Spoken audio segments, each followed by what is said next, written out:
ಪ್ರತಿ ಕ್ಷಣದ ಸುದ್ದಿಗಾಗಿ ಟಿವಿ9 ಕನ್ನಡ ಚಾನೆಲ್ಗೆ ಸಬ್ಸ್ಕ್ರೈಬ್ ಆಗಿ ಬೆಲ್ ಐಕಾನ್ ಒತ್ತಿ.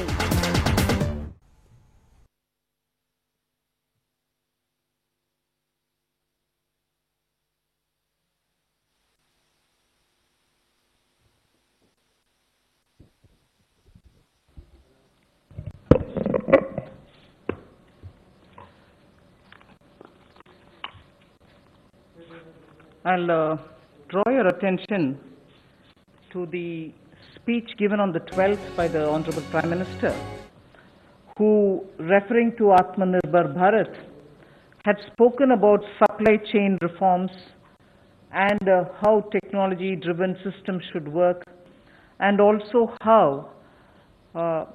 the demography will have to benefit from it. So deriving from all this,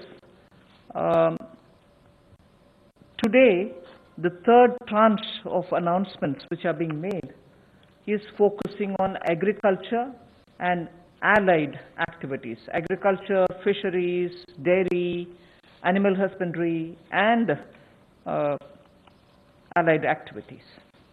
So which will also have some aspects of food processing and so on. See, the largest proportion of Indian population is dependent on agriculture even now. And of all those who are dependent on agriculture, nearly 85% of the operational holdings are held by small and medium-sized farmers. Small and actually marginal farmers. That is also referred to in the economic survey of 2020.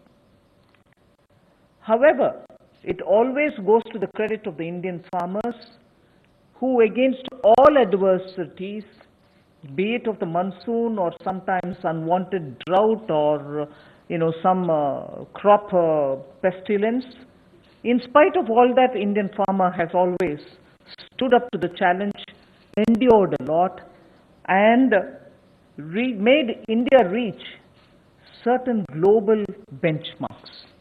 Very quickly, I'll tell you, you are aware that India is the largest milk producer, largest jute producer, largest pulses producer, dals, variety of dals. It's also the second largest in global numbers, second largest in the production of sugarcane, in the production of cotton, groundnut, fruits, vegetables, and also in fisheries. India is also third globally placed in the production of cereals. So really, Indian farmers have really endured but made sure that his holdings may be small, but he would give us the highest yield. So today, we want to show you some of the slides also. Very quickly, without spending much time, I'll tell you what kind of support systems that we had established during the lockdown period.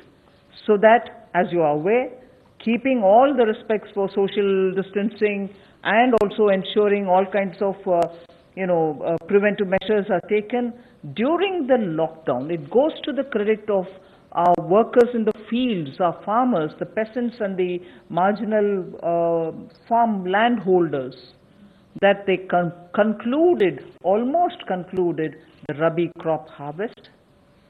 And also many of the states have been successful in somehow pushing ahead with due procurement process. The crops have been largely procured in the wheat and the rice growing areas. The process is ongoing, but it goes to the credit of our rural population. So today, therefore, I'll also be showing you a slide a bit later on what we have done in the last 2 months to make sure that agriculture work was supported during the lockdown. Just the 2-month story. But otherwise, post that, I'd like to highlight what are we announcing today for supporting agriculture and allied activities. I'll be announcing 11 measures,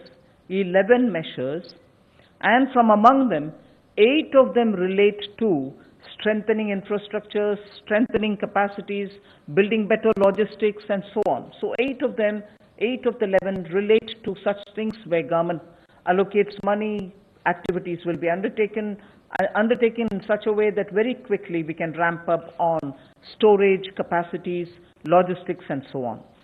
The rest 3 today of the 11 will pertain to governance and administrative reforms.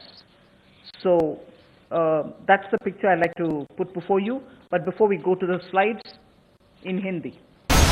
Inside ಸುದ್ದಿ ಸೋಮವಾರದಿಂದ ಶನಿವಾರ ಸಂಜೆ 7 ಗಂಟೆಗೆ TV9 ನಲ್ಲಿ ಮಾತ್ರ.